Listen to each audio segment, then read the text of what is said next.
Just after those, for the Conservatives, dreadful losses at the local elections, we're asking if they should bring back Boris Johnson. Is he the saviour they need? 0207 862 2222 to get your calls in now.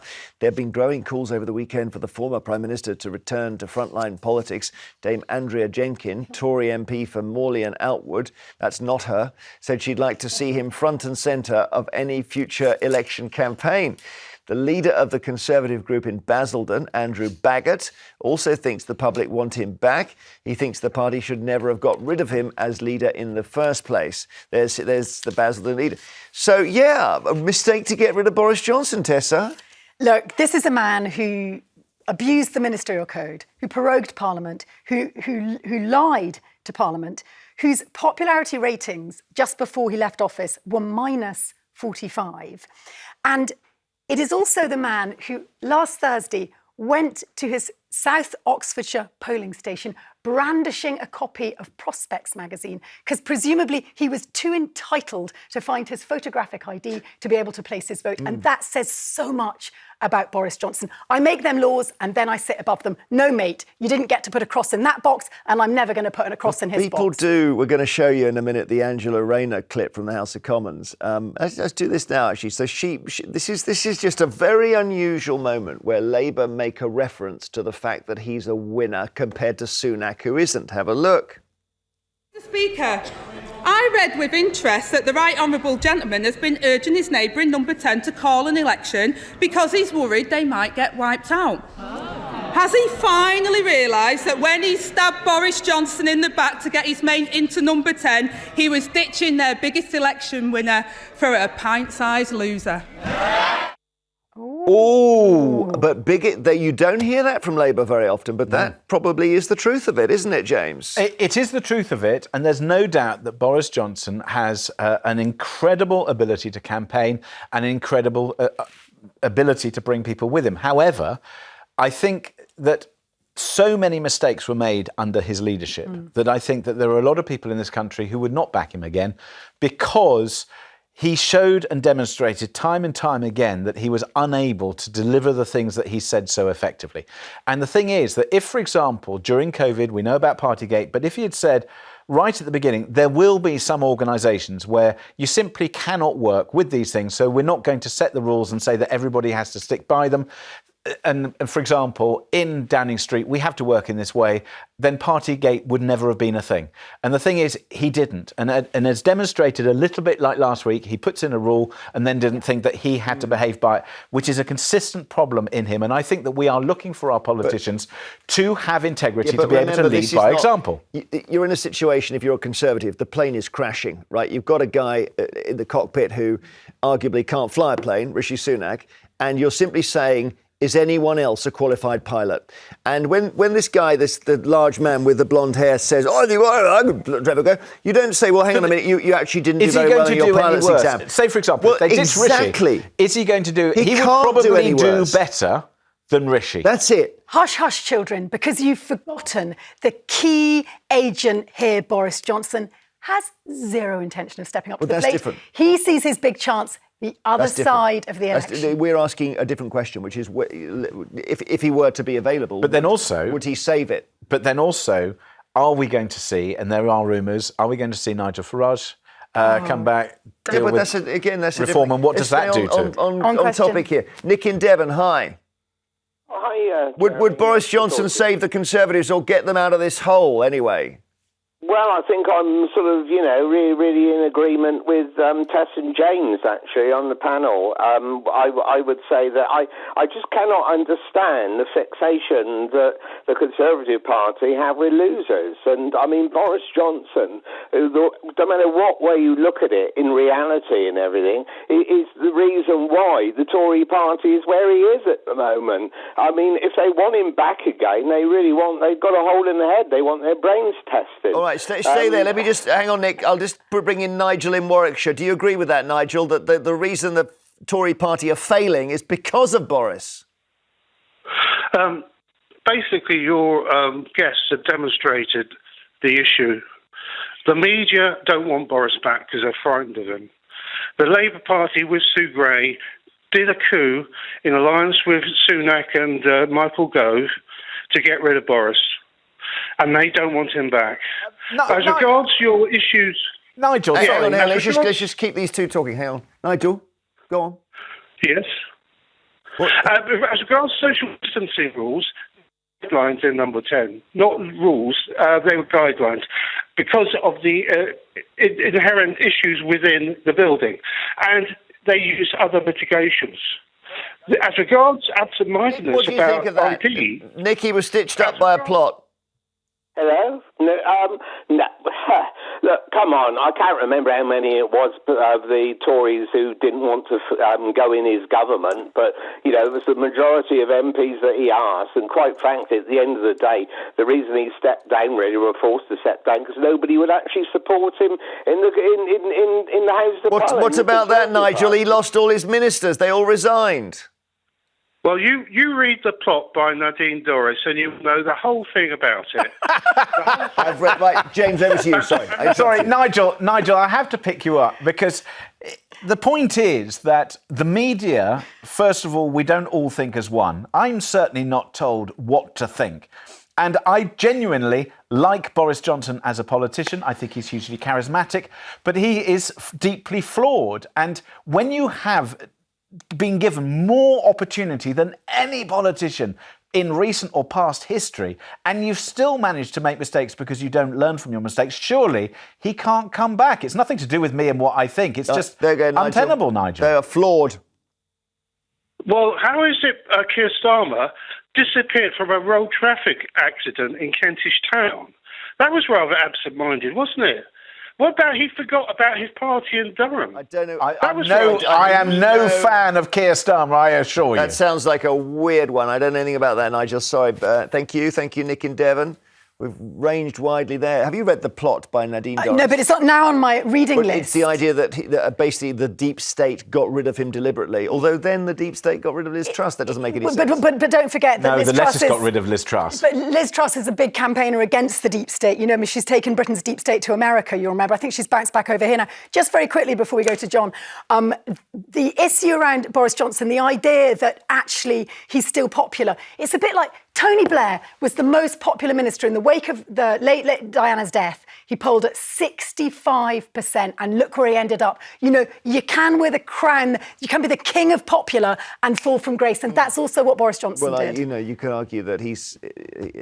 I think to a certain constituent part, Boris is very popular. So what? I think to a certain constituent, Boris is very popular and he is extremely compelling as a campaigner. Tory party members. But would he be able to bring the other voters? Would they trust him again? And the answer to that is no. Okay. Until or unless the Conservatives recognise it's actually the policies. I don't care who they've got in charge. The policies are wrong and they've forgotten their core values. Let's take a break and we'll take more calls after that. Lots of people want to ring about whether Boris Johnson is the answer to the Tories' difficulties. You know, smash glass in emergency they're in now. We'll return to the local elections. Disastrous results for the Conservative Party. It comes back to the question, would you think they should bring back Boris Johnson? We'd love your thoughts. Is he the saviour that they need? Now, I mentioned Conservative MP Andrea Jenkyn earlier. Have a listen to what she said. Whether that's going for a seat in the next election and being front and centre of our election campaign. And I'd also like to see Conservatives, in whatever party, you know, unite and take this fight to Labour, because I do not want to see Starmer and his fake patriotism get into number 10. It's still got a pull, and it's still got a pull in my area. It's still on the doorstep, Trevor. People say to me, we're saddened that Boris is no longer on the front line of politics. John in the West Midlands, do you think she's right that Boris needs to come back? Oh, no. I think the only person that can save the Tories is Dave Cameron.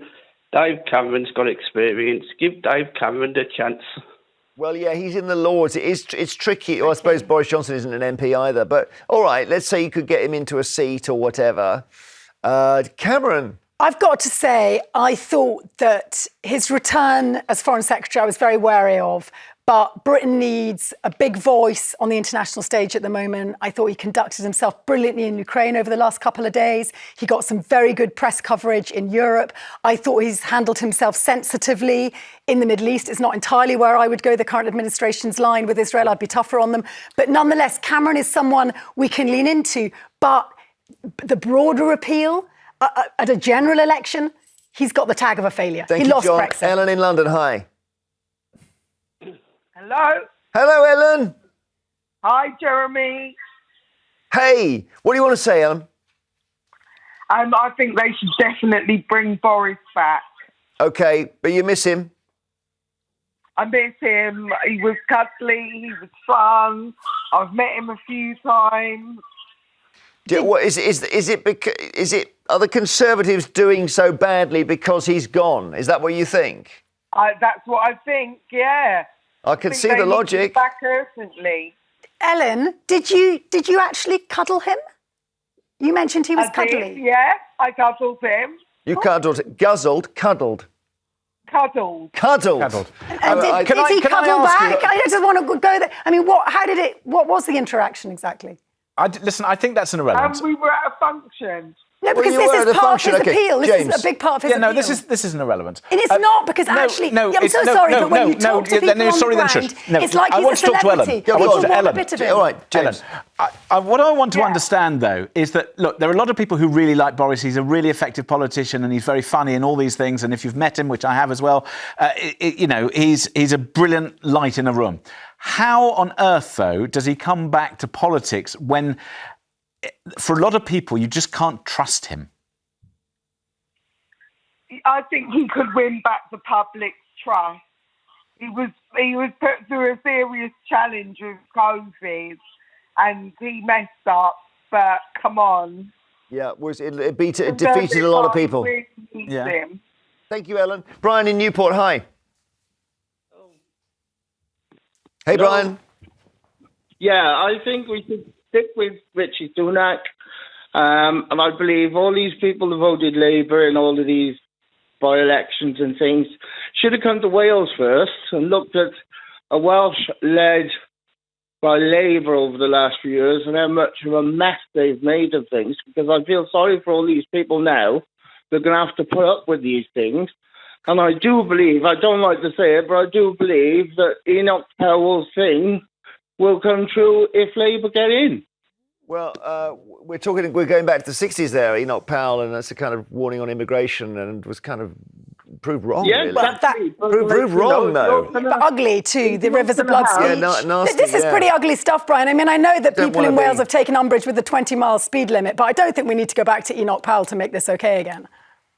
But I think... How do you think on closing museums and everything to spend £4 million on a zip line, then have a guy that's taken £200 off a company that's been fined twice, then that company gets a £400,000 loan from the government, who was run by Mr. Gethin. So I don't know. I'm so sorry, Brian. I didn't understand the word zip line. Took me straight. But I think it's to do with misappropriation of funds and the fact that politicians Welsh government can't necessarily be trusted to make the right decision. It's true that there's a lot of things going wrong in Wales, but Labour keeps getting elected there. That's the thing. Which I find absolutely astonishing. Well, it's I guess they haven't got the same Welsh nationalists that Scotland has for this. They don't have the alternative. Yeah, maybe. Michael in Kent, hi. Nor do any of us. Hello. Hi. Oh, Michael. That's a bank holiday Monday greeting for you. All politics at the moment are dull. Dull? There's no party that's coming up with well-grounded, imaginative politics, and that's what we need.